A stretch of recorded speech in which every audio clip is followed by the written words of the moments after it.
요한복음 17장 1절에서 5절까지, 요한복음 17장 1절에서 5절까지 있는 말씀 봅니다. 요한복음 17장 1절에서 5절까지 제가 대독해 드리겠습니다. 예수께서 이 말씀을 하시고 눈을 들어 하늘을 우러러 이르시되 아버지여 때가 이르렀사오니 아들을 영화롭게 하사 아들로 아버지를 영화롭게 하게 하옵소서. 아버지께서 아들에게 주신 모든 사람에게 영생을 주게 하시려고 만민을 다스리는 권세를 아들에게 주셨음이로소이다. 영생은 곧 유일하신 참 하나님과 그가 보내신 자 예수 그리스도를 아는 것이니이다. 아버지께서 내게 하라고 주신 일을 내가 이루어 아버지를 이 세상에서 영화롭게 하였사오니 아버지여 창세전에 내가 아버지와 함께 가졌던 영화로서 지금도 아버지와 함께 나를 영화롭게 하옵소서. 아멘. 우리 옆에 있는 분들 가면 인사할까요? 참 잘 오셨습니다. 큰 은혜 받으시기 바랍니다. 예, 여러분들 정말 잘 오셨습니다. 오늘도 하나님의 큰 은혜가 여러분 모두 위에 또 한 번 넘치시기를 주님의 이름으로 간절히 축복합니다. 자, 요한복음 16장까지 모두 마쳤습니다. 이제 요한복음 17장 시작하게 되었는데요. 요한복음 16장의 결론이 무엇이었습니까? 예수님의 마지막 설교의 총 결론. 요한복음 16장이 어떻게 끝납니까? 내가 세상을 이기었노라 라는 예수님의 선언으로 끝나고 있는 것을 보게 돼요. 그리고 우리는 이 말씀을 통해서 어떻게 하면 우리도 이 세상을 이길 수 있는가 하는 것에 대해서도 생각해 보았어요. 자, 예수님께서 어떻게 세상을 이기셨다고 했습니까? 첫 번째로 기도로 세상을 이기셨다. 두 번째로 사랑과 믿음. 하나님께서 내게 붙여준 모든 자들을 끝까지 사랑하고 끝까지 믿어주고 용서해 줌으로 말미암아서 예수님께서는 세상을 이기셨다라고 말씀드렸어요. 자, 그런데 예수님께서 세상을 이기신 첫 번째 비결, 기도에 대해서 말씀드리면서 예수님은 어떤 삶을 사셨다고 말씀드렸습니까? 예수님의 전 삶은 기도로 시작해서 기도로 마치는 삶이었다. 실제로 우리가 지금까지 생각해 본 요한복음 13장, 14장, 15장, 16장, 흔히 예수님의 다락방 강화다라고 말하는데요. 그 내용들을 보면 예수님께서 계속해서 기도에 대해서 말씀하고 있는 것을 보게 돼요. 대표적인 구절들만 생각해 보면 요한복음 14장 13절에 너희가 내 이름으로 무엇을 구하든지 내가 행하리니 이는 아버지로 하여금 아들로 말미암아 영광을 받으시게 하려 함이라. 또 요한복음 15장 16절 끝부분에 보면 내 이름으로 아버지께 무엇을 구하든지 다 받게 하려 함이라. 그리고 요한복음 16장 23절과 24절도 그날에는 너희가 아무것도 내게 묻지 아니하리니 내가 진실로 진실로 너희에게 이르노니 너희가 무엇이든지 아버지께 구하는 것을 내 이름으로 주시리라. 지금까지는 너희가 내 이름으로 아무것도 구하지 아니하였으나 구하라. 그리하면 받으리니 너희 기쁨이 충만하리라. 모두 어때요? 계속해서 기도에 대해서 말씀해 주고 있는 것을 보게 돼요. 자, 그런데 바로 오늘 우리가 생각해 보려고 하는 요한복음 17장이 바로 예수님의 그의 공생애를 마무리하면서 아버지 하나님께 드린 마지막 기도 가운데 하나예요. 흔히 요한복음 17장은 예수님의 대제사장의 기도다라고 말하는데 이 기도는 예수님께서 드리신 기도 중 유일한 공기도, 예수님이 혼자 드리신 기도가 아니라 제자들 앞에서 드리신 공기도이다. 또 성경에 나타난 기도 가운데 가장 긴 기도이기도 해요. 자, 그러나 길다고 하지만 성경에 나타난 공기도 가운데 가장 긴 기도라고 하지만 사실은 굉장히 짧은 기도예요. 우리가 생각하는 것처럼 그렇게 길지 않아요. 여러분, 여기서 우리가 한 가지 생각하고 지나가야 돼요. 우리가 이렇게 예배 시간이나 또 여러 사람들 앞에서 드리는 공기도는 너무 길면 안 돼요. 공기도는 짧아야 돼요. 기도를 길게 해야 좋지, 기도를 오래 해야 되는 거 아닙니까? 사적으로 드리는 기도는 길게 많이 하면 할수록 좋아요. 그러나 공적으로 드리는 기도는 짧게 드릴 수 있어야 돼요. 공적으로 드리는 기도가 길다는 것은 그만큼 기도 준비가 부족했다라고 생각하면 맞아요. 여러분, 주기도문과 사도신경 대표적인 공기도 가운데 하나예요. 그러나 그 기도가 그렇게 길지 않아요. 또 예수님께서 오병이어의 기적을 행하실 때도 기도하시죠. 그러나 아주 짧게 축사하시고 기도하는 것을 보아요. 그러나 그 기적을 행하시고 나서 자기를 따르려고 하는 그런 무리들을 따로 떠나보내시고 혼자 산에 가셔서 그때 기도하시는데 그 기도는 길게 하세요. 사적으로 드리는 기도는 길면 길수록 좋아요. 그러나 공적으로 드리는 기도는 짧게 할 수 있어야 돼요.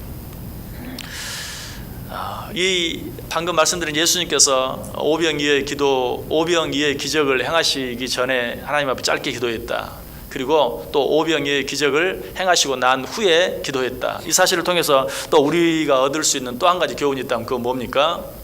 어떤 일을 행하기 전에만 기도하는 것이 아니라 어떤 일을 행하고 난 후에, 우리는 어떤 일을 시작하기 전에는 기도하는 것 웬만하면 잊지 않아요. 하나님, 이제 이 일을 하려고 합니다. 이 일과 함께 해 주옵소서. 기도합니다. 그러나 그 일이 마치고 났을 때 감사하며 기도하는 것은 잊어버릴 때가 참 많아요. 그러나 예수님께서는 어때요? 오히려 그 일을 하시기 전에는 짧게 기도하셨지만 그 일이 끝나고 난 후에는 더 길게 기도하셨던 것을 보게 돼요. 자, 어쨌든 이제 우리가 생각하려고 하는 요한복음 17장의 예수님의 대제사장의 기도, 그렇게 길지 않은 간결한 기도였지만 그 안에는 자신을 위한 기도, 제자들을 위한 기도, 또 온 교회를 위한 기도가 모두 들어있는 너무나 아름다운 기도였어요. 자, 이 기도가 어떻게 시작하고 있습니까? 1절 보세요. 예수께서 이 말씀을 하시고 눈을 들어 하늘을 우러러 이르시되 아버지여, 때가 이르렀사오니 아들을 영화롭게 하사 아들로 아버지를 영화롭게 하게 하옵소서. 자, 여기서 우리는 두 가지 중요한 사실을 발견하게 됩니다. 그 첫 번째는 방금 말씀드린 것처럼 예수님께서 오병이어의 기적을 행하실 때 행하기 전에도 기도했지만 행하고 나신 후에도 기도했다. 그 일을 시작하기 전에는 짧게 기도했지만 그 일을 마친 후에는 더 길게 기도했다. 자, 그런데 오늘 보면 요한복음 17장은 예수님의 다락방 광화의 마지막 장이에요. 요한복음 13장, 14장, 15장, 16장에서 예수님께서는 길게 제자들을 향하여 설교하십니다. 그리고 나서 이제 그 설교를 마친 후에 기도하는 것이, 여러분, 이 사실을 통해서 역시 우리는 또 한 번 어떤 사실을 알게 됩니까? 우리가 하나님의 말씀을 듣기 전에도 기도해야 하지만 하나님의 말씀을 들은 후에도 기도할 수 있어야 한다. 하나님의 말씀을 듣기 전에는 어떻게, 하나님, 이 말씀을 들을 때 나와 함께하여 주옵소서. 이 말씀을 들을 때 하나님, 이 말씀이 내게 은혜가 되게 하시고 도전이 되게 해 주옵소서. 그러나 그것으로 끝날 것이 아니라 그 말씀이 끝났을 때에는 더더욱 내가 이 말씀을 잊어버리지 아니하게 하시고, 내가 이 말씀을 떠나지 아니하게 하시고, 내가 어떤 일들을 만날 때 이 말씀이 생각나게 해 주옵소서. 그리고 그 말씀에 순종할 수 있게 해 주옵소서라고 늘 기도할 수 있어야 된다는 사실이. 저도 설교자로서 오늘 이 말씀을 통해서 한 가지 깊이 깨달은 게 있어요. 그것은 무엇입니까? 자, 설교를 준비할 때 말씀을 읽기 전에 기도하죠. 하나님, 말씀 준비할 때 함께 해주시고 성령님께서 기름 부어 주셔서 하나님 말씀을 정말 능력 있게 잘 준비할 수 있도록 나와 함께 해 주옵소서. 그런데 설교 준비를 마쳤을 때, 또 설교를 하기 전에는 기도하고 설교를 마쳤을 때는 얼마나 기도하는가. 제가 사회를 보지 않을 때는 설교하고 마치면 반드시 짧게라도 기도해요. 그런데 이렇게 사회하면서 말씀을 전할 때는 그냥 말씀 전하고 끝나고 그것으로 끝나버릴 때가 많아요. 오늘 전한 말씀을 위해서 하나님 앞에 기도하지 못할 때가 많이 있다는 사실이. 오늘 예수님께서는 어떻게 해요? 제자들을 향해서 긴 설교를 하시고 그리고 나서 하나님께 기도해요. 여러분, 집에서 혼자 말씀을 읽을 때든지 혹은 교회 와서 말씀을 들을 때든지 그 말씀을 읽기 전에, 말씀을 듣기 전에 반드시 기도해야 돼요. 왜? 말씀은 내 지식으로 읽는 게 아니 성령의 조명하심을 통해 읽고 듣는 것이기 때문에 이 말씀을 읽을 때, 들을 때 성령님께서 나와 함께 해달라고 기도할 수 있어야 돼요. 그러나 그것만큼, 아니 그보다 더 중요한 사실이 있다면 말씀을 읽고 난 후에, 그리고 그 말씀을 들은 후에 하나님 정말 이 말씀이 내 삶의 등이 되게 하시고 빛이 되게 하시고 그 말씀에 순종하며 살게 해 주옵소서라고 하나님 앞에 기도할 수 있어야 돼요. 그렇게 할 때만 그 말씀이 살아서 우리에게 영향력을 미칠 수 있어요. 자, 예수님께서도 이제 말씀을 전한 후에 그들을 위해 기도합니다. 이 기도의 내용이 어떤 내용이었을까요? 이 말씀이 저들의 삶을 지배할 수 있게 해 주옵소서. 이 말씀이 살아서 순간순간 저들의 삶에 영향력을 미치게 하여 주옵소서. 저들이 이 말씀을 잊어버리지 말게 해 주옵소서. 이 말씀이 저들이 힘들 때마다 새로운 힘이 되게 해주시고 저들이 외롭고 괴로울 때 위로가 되게 해 주옵소서 라는 그런 기도였어요. 예수님께서는 그러한 기도를 친히 드리고 계시는 것을 보아요. 여러분, 모든 말씀은 위로부터 능력이 덧입혀질 때만 힘이 있게 되고 능력이 있게 돼요. 그러므로 우리는 말씀을 읽기 전에 읽은 후에, 말씀을 듣기 전에 들은 후에 꼭 기도할 수 있어야 돼요. 칼빈은 이렇게 말합니다. 모든 교리는 위로부터 효력이 부여되지 아니하면 힘이 없다. 성령님께서 기름 부어주시는 은혜, 성령님께서 조명해 주시는 은혜, 성령님께서 깨닫게 해주시는 은혜가 없으면 아무 소용이 없어요. 그래서 예수님께서도 이 세상을 떠나가시고 누구를? 보혜사 성령님을 우리에게 보내주신 것이. 여러분, 그래서 이 사실을 통해서 우리는 꼭 이 시간 이후로는 하나님의 말씀을 읽기 전뿐만 아니라 읽은 후에도, 하나님의 말씀을 듣기 전뿐만 아니라 들은 후에도 하나님 앞에 늘 기도할 수 있어야 돼요. 자, 그런데 오늘 본문 속에 보면 또 한 가지 중요한 사실이 있는 것을 보게 됩니다. 그것은 무엇입니까? 예수님께서 기도하시면서 때에 대해서, 우리 요한복음 공부하면서 때에 대해서 여러 번 생각해 보았는데요, 다시 한번 이제 마지막 제자들의 곁을 떠날 때가 가까운 것을 아시고 때에 대해서 언급하고 계신다는 사실이. 1절 보세요. 중간 부분에 나오죠. 아버지여 때가 이르러 싸우니. 아버지여 때가 이르러 싸우니.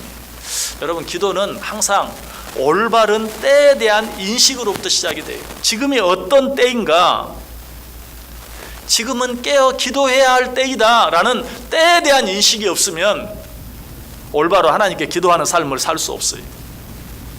예수님께서도 항상 기도하셨지만 지금이야말로 정말 이 제자들을 위해서 하나님 앞에 간절히 기도해야 할 때인 줄 아시고, 그들을 떠나갈 때가 가까운 줄 아시고 그들을 위해서 기도하고 계시는 것이. 기도하지 않는 사람들, 아니 기도하지 못하는 사람들, 왜 그럴까요? 여러 가지 상황이 너무 바쁘고 힘들어서, 몸이 너무 피곤하고 지쳐서, 아니 때에 대한 인식이 없기 때문에 그래요.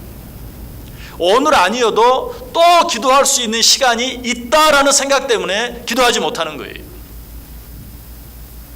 지금이 깨어 기도할 때다, 지금 기도하지 아니하면 안 된다라는 의식만 있다면 아무리 바쁘고 힘들어도, 아무리 지치고 피곤해도 기도할 수밖에 없어요. 여러분, 그렇죠? 오늘 하지 않으면 안 될 일이 있으면 어때요? 몸이 너무 피곤하고 너무 힘들고 너무 쉬고 싶어도 그 일은 반드시 해요. 왜? 오늘 하지 않으면 안 되기 때문에. 오늘이 지나가면 안 되는 일은 아무리 피곤하고 힘들어도 해요. 내가 왜 기도하지 못해요? 너무 피곤하고 힘들어서? 아니, 때에 대한 인식이 없기 때문에 그래요. 오늘 아니어도 기도할 때가 또 있다라는 그런 생각 때문에. 그러나 이런 자들을 향해서 성경은 뭐라고 말합니까? 내일 일을 너희가 알지 못하는도다. 너희 생명이 무엇이냐? 너희는 잠깐 보이다가 없어지는 안개니라. 밤에 잠자리에 들면서 이 잠이 영원토록 계속될 수 있는 잠이 될 수 있다는 사실을 분명히 인식하는 자라면 기도하지 않고 그냥 잠자리에 들 수 없어요. 기도하지 않고 그냥 잠자리에 드는 이유는 무엇입니까? 내일 또 일어날 것이고 내일은 또 내게 주어질 것이고 라는 그런 생각 때문에. 그러나 내가 이 시간 잠드는 이 시간이 영원토록 잠을 자게 되는 그런 시간이 될 수도 있다는 사실을 내가 인정한다면 짧게라도 그 시간에 하나님께 기도하지 않을 수 없는 거예요. 그래서 베드로전서 5장 8절은 뭐라고 말해요? 근신하라, 깨어라. 너희 대적 마귀가 우는 사자같이 두루 다니며 삼킬 자를 찾느니라. 자, 또 기도하지 못하는 이유, 기도하지 않는 이유 무엇입니까? 지금도 내 주위에는 악한 사탄 마귀가 우는 사자와 같이 집어삼킬 자를 찾고 있다는 사실을 인정하지 않기 때문에 그래요. 요즘에는 어떤 어려운 일이 있으면 재난 문자가 오죠. 여러분이 한번 생각해 보세요. 자, 우리 예배 드리고 있는데 재난 문자가 왔어요. 어떤 재난 문자? 밖에 가까운 곳에 있는 산에서 멧돼지 수십 마리가 지금 내려와서 신홀사동에 돌아다니고 있다. 여러분, 만약에 그런 문자를 저는 받았다고 생각해 보세요. 어때요? 성전문을 그냥 마음대로 나갈 수 있겠어요? 아니죠. 나갈 때부터 정신 바짝 차리고, 아니면 여기 좀 더 기다리든지. 우리가 왜 하루하루의 삶을 살면서 기도하지 않고 살아갑니까? 우리가 살고 있는 삶의 현장에 악한 사탄 마귀가 우는 사자같이 집어삼킬 자를 찾고 있다는 사실을 인정하지 않는 거예요. 믿지 않는 거예요. 성경은 분명히 근신하라, 깨어라, 너희 대적 마귀가 우는 사자같이 두루다니며 삼킬 자를 찾느니라 라고 말했지만 그건 성경에 있는 말씀이고, 그러다가 사실 우리는 어때요? 늘 사자에게 물어뜯기잖아요. 악한 사단 마귀에게 물어뜯기는 거예요. 상처받고 미워하고 시기하고 질투하고 실망하고 좌절하고 낙심하고. 여러분, 그런 것들이 살다 보면 당연히 그런 거지. 아니, 우리가 근신하며 깨어있지 못하기 때문에, 내가 정신을 차리고 기도하지 아니하면 그런 일들이 내게 생길 수밖에 없다는 사실을 인정하지 않기 때문에, 마땅히 지금 기도해야 하는데 그 기도를 늘 뒤로 미루며 살기 때문에 그런 일들이 우리 속에 일어나게 된다는 사실이. 기도해야 한다, 지금은 기도해야 할 때다, 이런 말들은 항상 있지 않았습니까? 맞아요. 아담이 범죄함으로 타락한 이후 인간이 기도하지 않아도 되는 때는 단 한 번도 없었어요. 우리 가운데 기도하지 않아도 되는 사람 단 한 사람도 없어요. 기도하지 않아도 될 만큼 부유한 사람도 없고, 기도하지 않아도 될 만큼 건강한 사람도 없어요. 기도하지 않아도 될 만큼 평안한 가운데 있는 사람도 없어요. 그래서 성경은 뭐라고 말합니까? 쉬지 말고 기도하라. 쉬지 말고 기도하라. 너희가 기도하지 않아도 되는 때는 없다. 너희들이 이 세상 살아가는 동안 기도하지 않아도 되는 때는 없다. 데살로니가전서 5장 16절부터 17절 18절, 항상 기뻐하라, 쉬지 말고 기도하라, 범사에 감사하라. 이는 그리스도 예수 안에서 너희를 향하신 하나님의 뜻이니라. 쉬지 않고 기도하는 것, 이것은 우리를 향한 하나님의 뜻이. 저는 이 말씀을 드릴 때마다 늘 그렇게 말씀드려요. 하나님의 뜻이 무엇인지 모르겠어요. 여러분, 그때 우리가 해야 할 일은 항상 기뻐하고 쉬지 말고 기도하고 범사에 감사하는 거예요. 왜? 이것은 너무나 분명한 하나님의 뜻이기 때문에 무엇을 해야 할지, 무엇이 하나님의 뜻인지 잘 알 수 없을 때 항상 기뻐하고 쉬지 말고 기도하고 범사에 감사하면, 내가 지금 하나님의 뜻이 무엇인지 잘 알지 못하는 때라도 하나님의 뜻이 이루어져요. 쉬지 말고 기도하라. 참 쉽게 느껴지지 않죠. 우리뿐만이 아니 누구라도, 어떻게 쉬지 않고 기도할 수 있을까? 실제로 어떤 훌륭한 신학자들이 모여서 성경에 대해서 연구하고 있었어요. 어떤 한 사람이 말합니다. 참 성경에 있는 모든 말씀들이 다 지키기가 쉽지 않지만 특별히 쉬지 말고 기도하라, 이 말씀은 어떻게 지켜야 할지, 어떻게 쉬지 않고 기도할 수 있는지, 이 말을 어떻게 문자적으로 실행할 수 있는지 참 어렵다. 그래서 또 옆에 있는 사람이 말합니다. 그 말씀은 문자적으로 지키기는 어렵고 그 말씀을 통해서 정말 그만큼 열심히 기도하라는 뜻이겠죠. 나도 쉬지 않고 기도하는 것은 불가능하게 느껴집니다. 바로 그때 그 성경 연구하는 사람들을 이렇게 시중 들기 위해서 찻잔을 들고 또 다과를 들고 왔다 갔다 하던 하녀가 그 말을 듣고 이야기했어요. 저는 그 일이 그렇게 어렵게 느껴지지 않아요.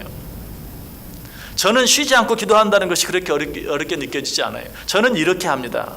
아침에 눈을 뜨면 하나님께 나의 이 두 눈과 함께 내 영혼의 눈도 뜨게 해 주옵소서. 그리고 세수를 할 때 내 영혼도 주님의 보혈로 깨끗하게 해 주옵소서. 그리고 옷을 입을 때는 내 영혼도 하나님의 전신 갑주를 입게 해 주옵소서. 식사를 할 때는 일용할 양식을 주셔서 감사합니다. 오늘 하루 살아가는데 필요한 영의 양식도 내게 충분히 공급해 주옵소서. 그리고 나서 방 이곳저곳을 청소하면서는 내 마음 구석구석에 숨겨져 있는 죄악들까지 말씀의 빛으로 비추사 깨끗이 씻어 주옵소서. 그리고 잠자리에 들기 전에 더러운 손과 발을 씻으면서 오늘 하루도 생활 가운데 지은 죄가 너무 많이 있습니다. 하나님 용서해 주옵소서. 그리고 마지막 잠자리에 들면서 세상과 죄에 지친 내 영혼도 오늘 밤 참 안식을 얻게 해 주옵소서.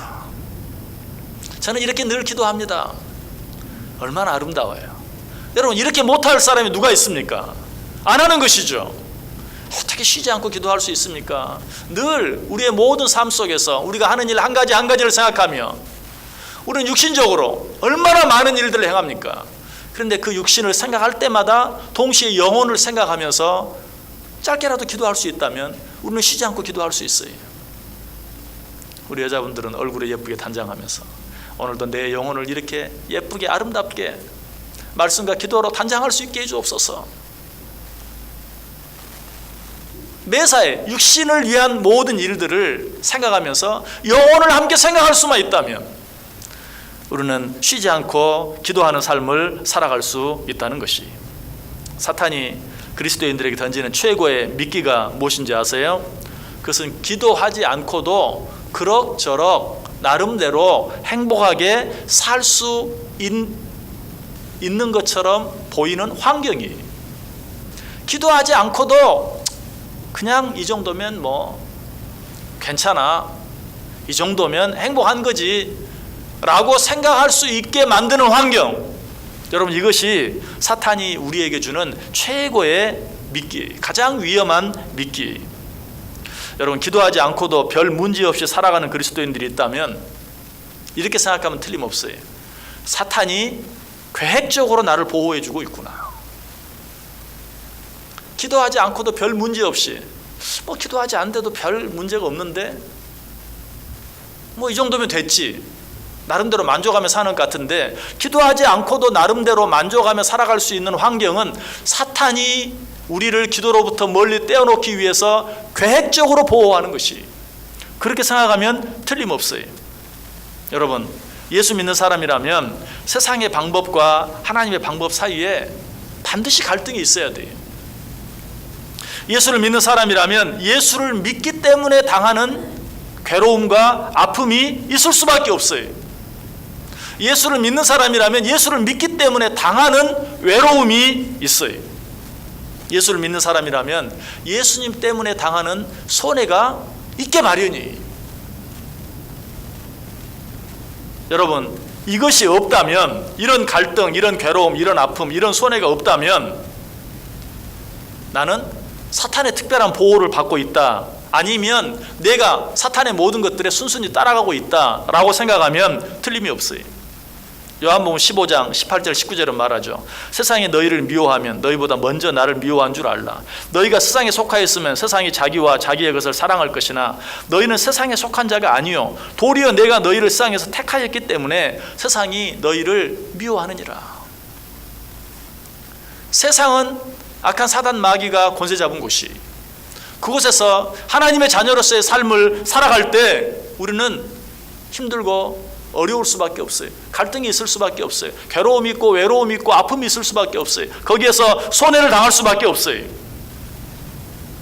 이런 일이 전혀 우리 속에 없다면 나는 진정한 그리스도인이라고 말할 수 없는 것이에요. 교회 안에는 두 종류의 무서운 사람들이 있습니다. 그 한 종류는 어떤 사람입니까? 하나님의 말씀에는 아랑곳하지 않고 자기 소신만 강한 사람. 또 한 종류는 어떤 사람일까요? 기도는 하지 않고 자기 소신만 내세우는 사람. 여러분, 교회 안에서 가장 무서운 사람은 이 두 부류예요. 말씀 없이 자기 소신만 내세우는 사람, 기도 없이 자기 소신만 주장하는 사람. 이런 사람들은 어떻게 해볼 도리가 없어요. 여러분, 그리스도인은 소신으로 사는 사람이 아니에요. 그리스도인은 말씀과 기도로 자기 소신을 죽이며 사는 사람들이, 아무든지 나를 따라오려거든 자기를 부인하고 자기 십자가를 지고 나를 쫓을 것이다 라고 말했어요. 성도의 소신은 다른 게 아니에요. 오직 기도로, 오직 말씀으로, 이것만이 성도들의 소신이 돼야 돼. 그럼에도 불구하고 기도하지 않는 사람들의 마음속에는 항상 이런 마음이 있습니다. 기도는 구차한 사람들이나 하는 거야. 뭐 나도 그런 때가 되면 기도하겠지 하는 이런 마음. 얼마나 잘못된 마음인지 몰라요. 또 때로는 이런 마음도 있어요. 나도 한때는 너처럼 기도해봤어. 그래, 그렇게 기도 안 해본 사람이 있는 줄 알아? 하는 그런 마음. 또 어쩔 때는 또 이런 생각도 해요. 기도하면서 그렇게 살면 뭐해? 그렇게 살 바에는 차라리 기도하지 않는 게 낫겠다. 아주 그럴듯한 생각이. 그러나 너무나 잘못된 것이, 여러분, 기도하면서 실수도 하고 잘못도 하는 것, 차라리 그것이 아유 그렇게 살 바에는 기도하지 않겠다 라고 사는 것보다 훨씬 나은 거예요. 여러분 한번 생각해 보세요. 여러분의 자녀들이 아무 문제 없이 아무 잘못도 하지 않고 살아가면서 뭐 나처럼 살면 되지 하는 마음 가지고 부모에게 감사도 하지 아니하고, 부모에게 찾아와서 도움도 요청하지 아니하고, 부모에게 물어보지도 아니하고, 그것보다 가끔 실수도 하고 잘못도 하고, 하지만 그럼에도 불구하고 부모에게 와서 그때마다 내가 또 잘못했어요. 앞으로는 그렇게 하지 않을게요. 여러분은 어떤 자녀가 낳습니까? 잘못하면서도 부모를 부모로 알고 부모에게 와서 때로는 감사하고 때로는 잘못했다고 용서를 빌고 하는 자녀가 나와요. 이 사실을 우리가 성경을 통해서 어떻게 확인할 수 있습니까? 탕자와 탕자의 형을 비교해 보면 알아요. 누가 더 아버지의 사랑을 받았는지 한번 생각해 보세요. 바리새인과 세리의 기도를 비교해 보세요. 누가 더 나은지. 아유 그렇게 기도하려면 차라리 기도하지 않는 게 낫겠다. 그 교만이 너무나 잘못된 것이, 여러분 우리 가운데 기도하지 않아도 될 수 있는 사람은 아무도 없어요. 여러분 이 세상에 기도하지 않아도 될 만큼 작은 일은 아무것도 없어요. 또 반대로 기도해도 소용없을 만큼 큰 일도 없어요. 우리는 매사에 모든 일에 기도할 수 있어야 돼요. 예수님께서도 기도하셨어요. 그 예수님을 따르는 우리는 더 말할 필요가 없어요. 당연히 기도해야 돼. 기도만이 능력이고 기도만이 살 길이에요. 스코틀랜드의 유명한 종교개혁자였던 존 낙스는 기도하는 한 사람이 기도 없는 한 민족보다 강하다라고 말했어요. 실제로 존 낙스는 그의 최후의 병상에서 이 요한복음 17장, 오늘 우리가 생각하는, 이제 우리가 생각할 요한복음 17장을 매일 읽게 해서 들었다고 그래요. 병상에서 매일매일 이 요한복음 17장을 자기가 읽었고, 자기가 스스로 읽을 수 없는 때는 옆에 있는 사람에게 요한복음 17장을 들려달라고. 그리고 임종시에도 이 요한복음 11장의 기도를 들으면서 또 드리면서 하나님의 부르심을 받았다라고 기록하고 있어요. 우리 가운데 기도하는 한 사람이 있다면 우리 가정은 무너지지 않아요. 우리 가운데 기도하는 한 사람이 있다면 우리 교회는 무너지지 않아요. 우리 가운데 기도하는 한 사람이 있다면 이 나라와 이 민족도 하나님 말씀 앞에 든든히 설 수 있어요. 그러면 누군가 기도하겠네 라고 생각하지 마시고, 저와 여러분이 이 기도하는 한 사람이 될 수 있기를, 그래서 저로 말미암아서, 나로 말미암아서 우리 가정이 살고, 나로 말미암아서 우리 교회가 살고, 나로 말미암아서 이 나라 이 민족이 사는 귀한 기도의 용사들이 다 되실 수 있기를 주님의 이름으로 간절히 축원합니다. 기도하겠습니다. 하나님 감사합니다. 말씀해 주셔서 감사합니다. 기도로 세상을 이기신 예수님, 이제 그 예수님의 기도를 보면서 우리도 우리의 삶 속에 늘 기도하게 하여 주옵소서. 기도로 세상을 이기며 살게 하여 주옵소서. 기도할 때 우리 가운데 있는 모든 문제들이 해결되어지고 치유되어지는 은혜를 날마다 경험하고 체험하게 하여 주옵소서. 예수님의 이름으로 기도드리옵나이다. 아멘.